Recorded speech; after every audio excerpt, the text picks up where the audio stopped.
Living alone after 60 is wonderful. It's about freedom, independence, and enjoying your own space, isn't it?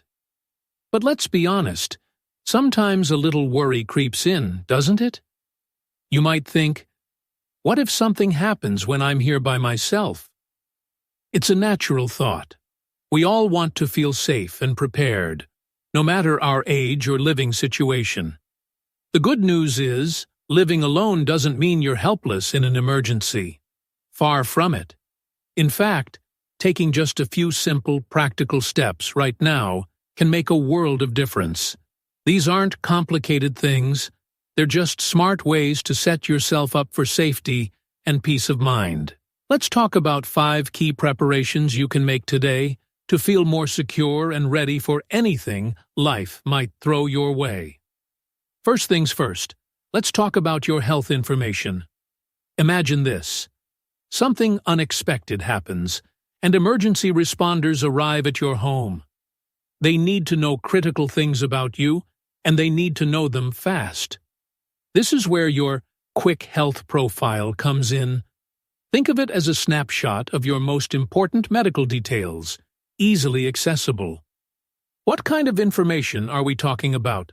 Well, it should include your name, your date of birth, any medical conditions you have, things like diabetes, heart conditions, high blood pressure, allergies, especially to medications, and a list of all the medications you currently take.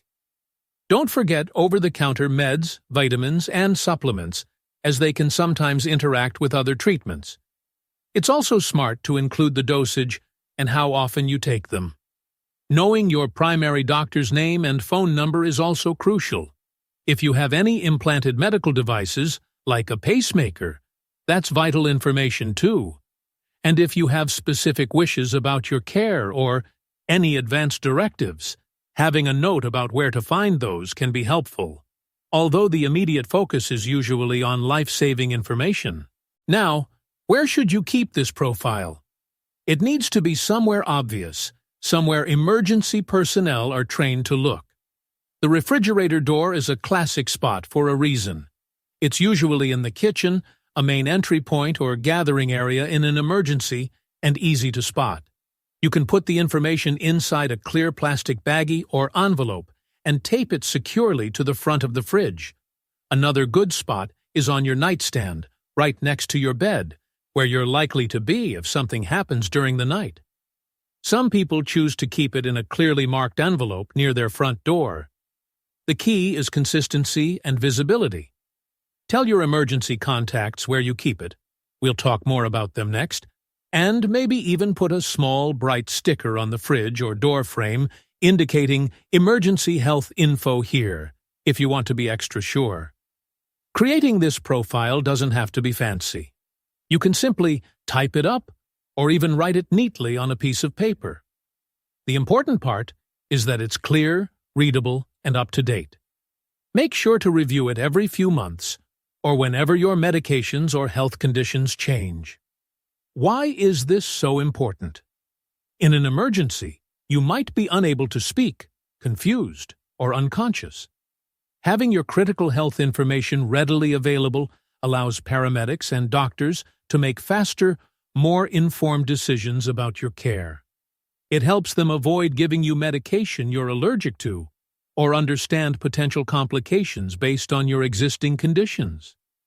It can truly save precious time when every second counts. Think about it from the perspective of the first responders arriving. They are strangers entering your home, trying to assess a situation quickly.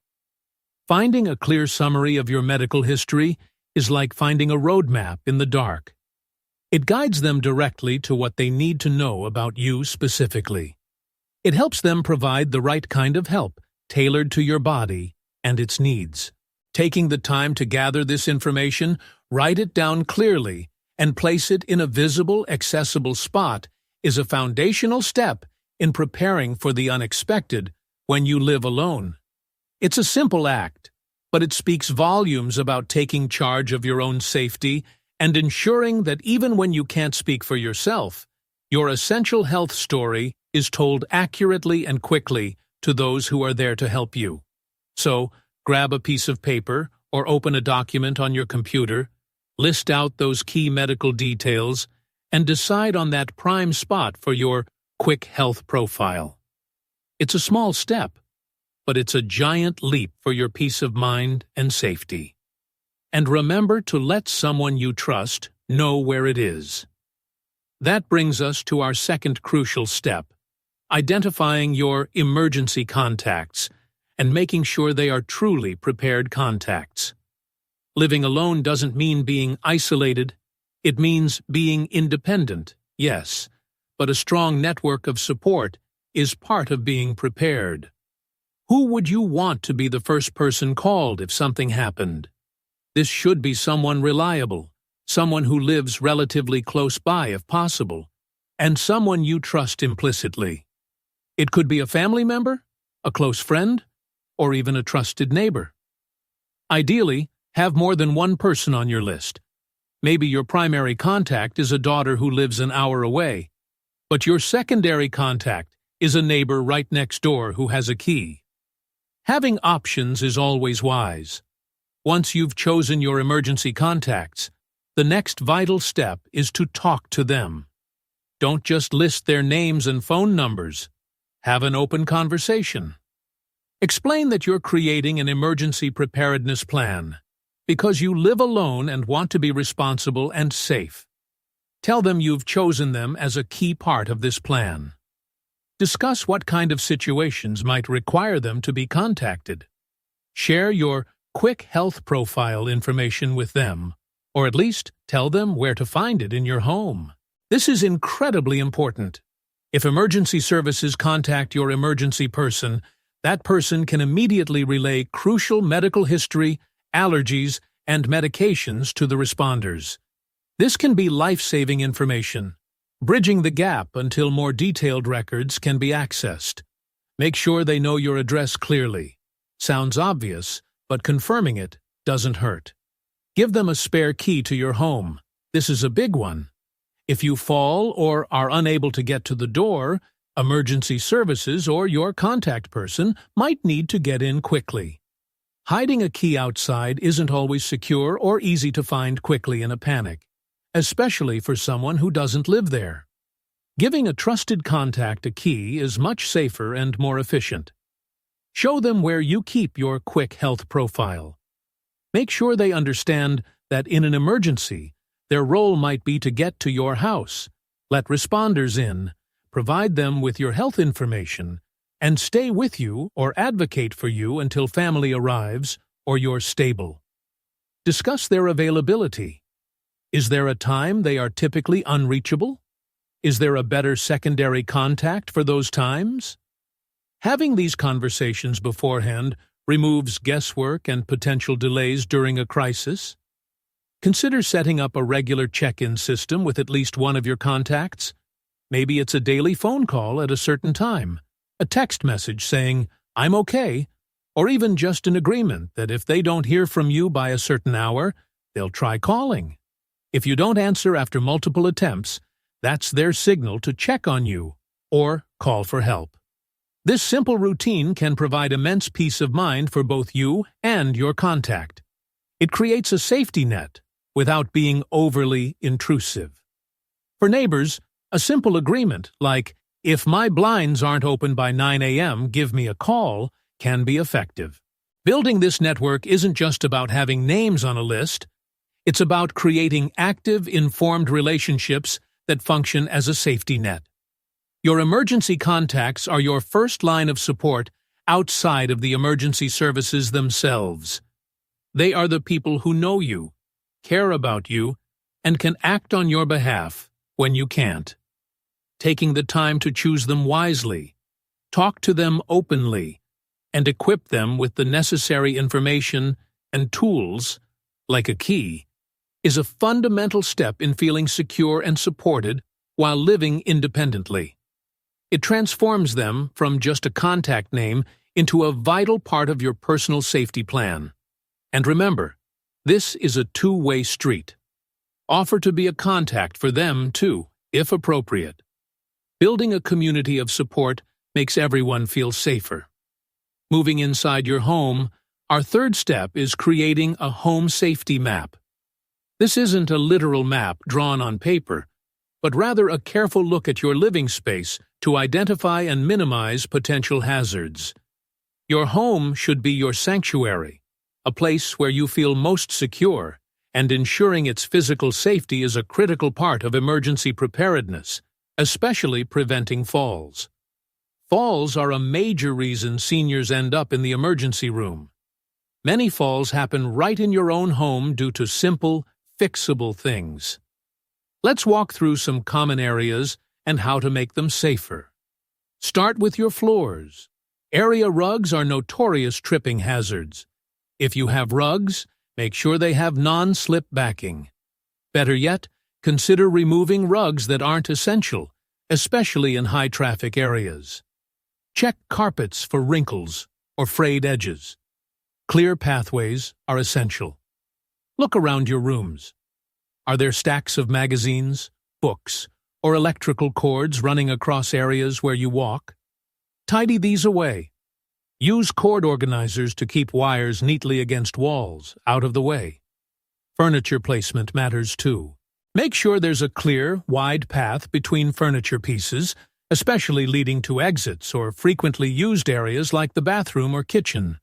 Consider lighting. Good lighting is fundamental to preventing falls. Ensure all stairways are well lit, with light switches at both the top and bottom. Add night lights in hallways, bedrooms, and bathrooms. Make sure lamps or overhead lights provide enough brightness to see clearly, especially as your eyes might need more light as you age. Use brighter bulbs if necessary. Bathrooms are high-risk areas. The combination of hard, slippery surfaces and water makes them particularly dangerous. Install grab bars near the toilet and in the shower or tub. These provide crucial support when sitting, standing, or navigating wet surfaces. Use non-slip mats inside and outside the shower or tub. If your shower or tub has a high edge to step over, consider a shower chair or bench to avoid needing to balance on one leg while wet. Toilets can be low. A raised toilet seat can make sitting and standing easier and safer. Stairs are another area requiring attention. In addition to good lighting, make sure handrails are sturdy and installed on both sides of the stairway, if possible. Avoid carrying loads up or down stairs that obstruct your view or require you to use both hands, leaving no hand for the rail. Consider marking the edges of steps with brightly colored tape if they are hard to distinguish. Think about emergency exits. Do you have a clear path from your bedroom and living areas to the nearest exit? Is the exit route blocked by furniture or clutter? In an emergency like a fire, having a clear path is vital.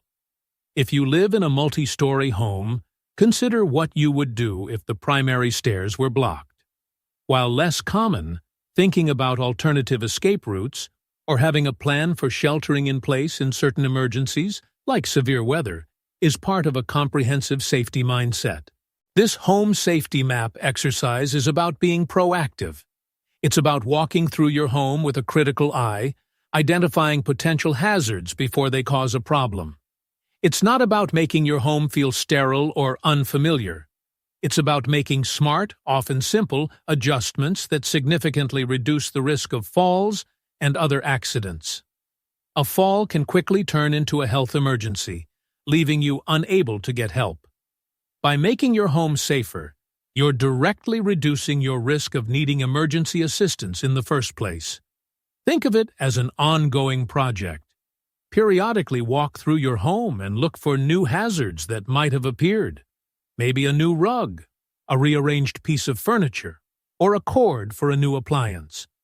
Taking control of your immediate environment is a powerful way to enhance your safety and maintain your independence. It's about building a secure foundation right where you live. Now, let's explore how modern technology can be your silent guardian, providing an extra layer of safety when you're living alone. Technology might seem intimidating, but many tools available today are designed to be simple, user-friendly, and incredibly helpful in an emergency. Let's start with your smartphone. If you have one, make sure you know how to use it to call 911 quickly. Most smartphones have a simple emergency call feature that you can access even when the phone is locked. Practice using it. Also, set up emergency contacts in your phone's health or emergency settings. On many phones, first responders can access this information even without unlocking the phone, allowing them to see your emergency contacts and sometimes even basic medical information you've entered. This integrates well with our first two steps. Beyond 911, having the numbers of your emergency contacts saved and easily accessible is key. For those who prefer not to use a smartphone or find it too complex, a simple mobile phone with large buttons and pre-programmed emergency numbers, like 911 and your key contacts, can be a lifeline. Keep it charged and nearby. Then there are medical alert systems. You've probably seen commercials for these.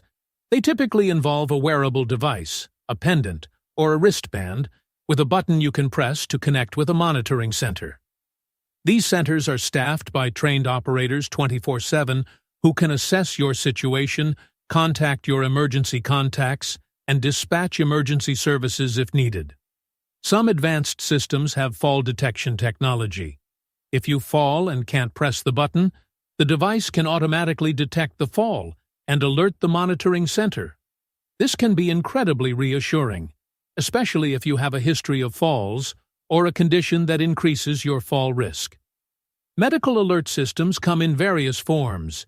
Some connect through your landline, others use cellular service, making them usable both inside and outside your home. There are systems with GPS tracking, which is useful if you need help while away from home. Research different options, compare costs, monthly fees are common, and choose a system that fits your needs and lifestyle.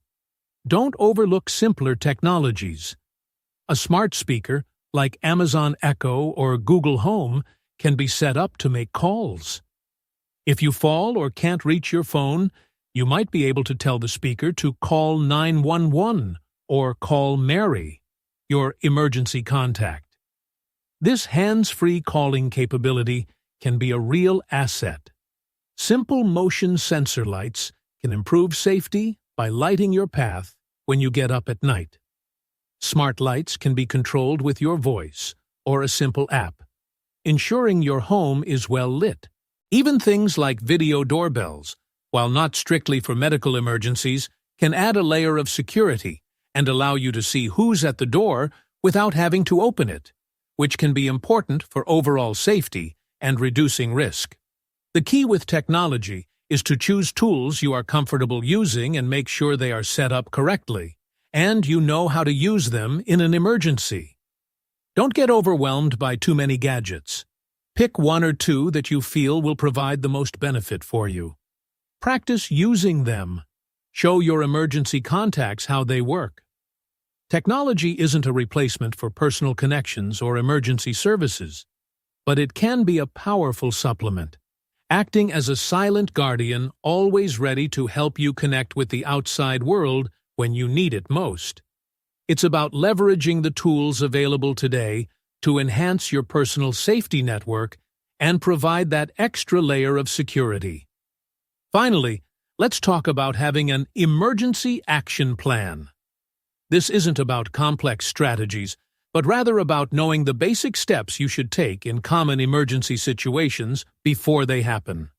When a real emergency strikes, it's natural to feel scared or panicky, but having thought through a simple plan can help you stay calmer and act more effectively. What kind of situations are we talking about? Think about things like sudden chest pain, signs of a stroke, sudden weakness, difficulty speaking, drooping face, a bad fall where you're injured or can't get up, or even something like a fire alarm going off. For each potential scenario, what is the absolute first thing you should do? In most medical emergencies, the answer is call for help. That usually means calling 911 or your local emergency number. Know when to call 911 versus calling your emergency contact.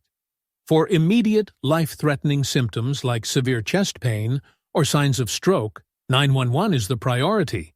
Your emergency contact is vital for support and information, but the professionals need to get there first.